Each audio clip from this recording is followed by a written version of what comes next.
تو میرے بھائیوں، نبی کریم صلی اللہ علیہ وسلم نے انہیں کیا کیا اعزاز بخشے ہیں؟ کیا فرمایا؟ یا اللہ تو بھی ان سے محبت فرما، اور جو ان سے محبت کرے اس سے بھی محبت فرما۔ نبی کریم صلی اللہ علیہ وآلہ وسلم نے فرمایا،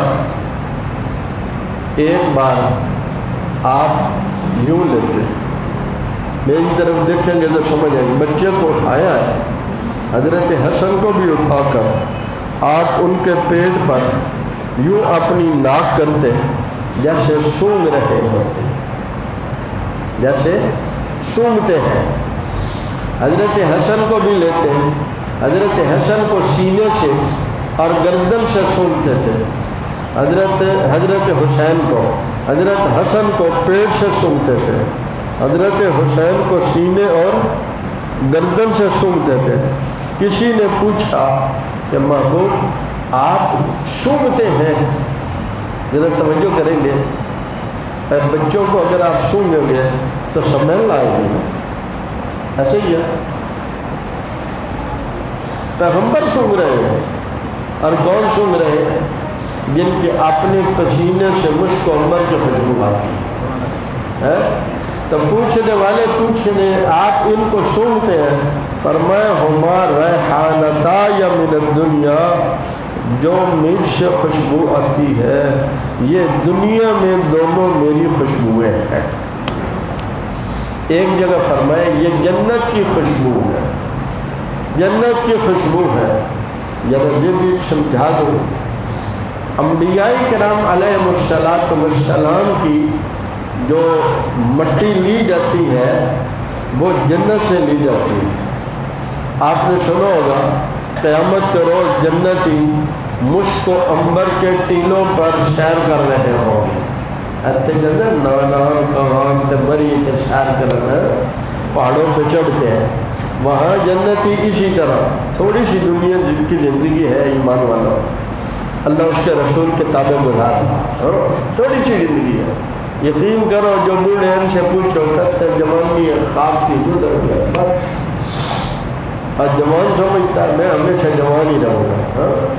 چند روز کی زندگی ہے، اس کو خواہش کے نہ گزارو، اس کو رسول اللہ کی مرضی سے گزارو، جیسے پیغمبر چاہتے ہیں ویسے گزار لو بس۔ پھر کیا فرمایا؟ جنتی مشک و عنبر کے ٹیلے پہاڑ جیسے آپ چڑھتے ہیں، ان کے اوپر سیر کر رہے ہوں گے، یہ مشک و عنبر کے ٹیلے، وہاں خوشبو آ رہی۔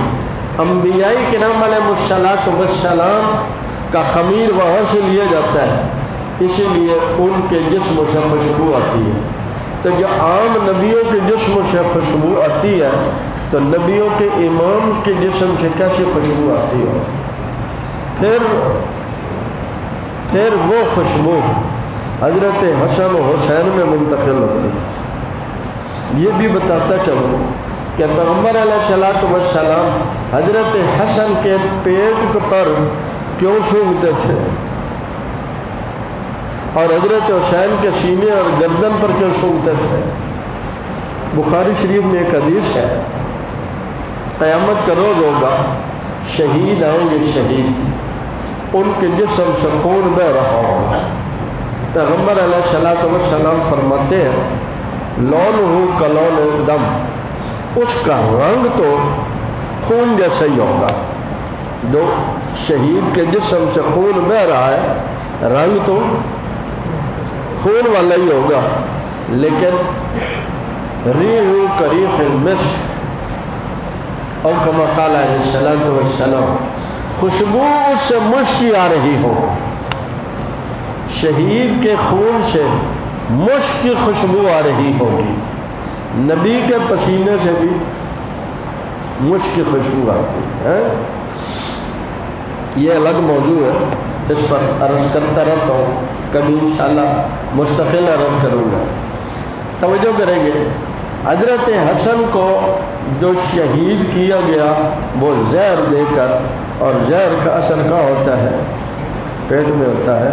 نبی کو وقت سے پہلے مجھے آپ کو جو شہید سے خوشبو مشک کی جنت میں جا کر آنی ہے، نبی تو جنتی ہیں، انہیں دنیا میں حضرت حسن کے پیٹ سے خوشبو آ رہی ہے۔ کس کی خوشبو آ رہی ہے؟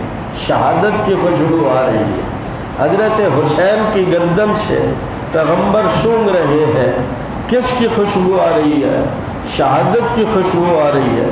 حضرت حسین کے سینے پر نیزے مارے گئے، گردن کاٹی گئی، اور وہ خوشبو پیغمبر پہلے محسوس کر رہے ہیں۔ یہ بھی بتاتا چلو کہ حضرت حسین رضی اللہ تعالیٰ عنہ نے چونکہ اپنی آنکھوں کے سامنے حضرت عمر کو بھی شہید ہوتے دیکھا، اور ان سے پہلے حضرت حمزہ شہید ہوئے تھے رضی اللہ تعالیٰ عنہ۔ حضرت حمزہ جب شہید ہوئے تو ٹکڑے ٹکڑے کر دیے گئے۔